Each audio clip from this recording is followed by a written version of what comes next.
when you want to do the lipstick touch up, don't apply it and don't top it, because already set ஆயிருக்கும் the formulation, it dries up on your lips itself. அதுக்கு மேலே அதை பண்ணும்போது it will be cracking.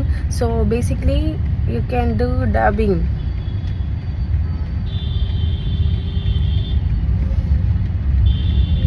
If at all you want to shape it, you can use a liner.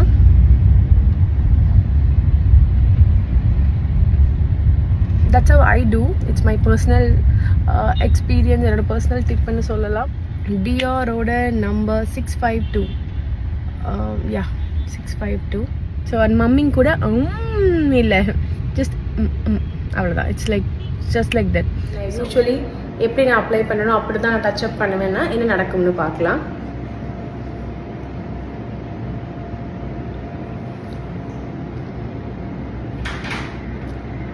See, it's all cracking.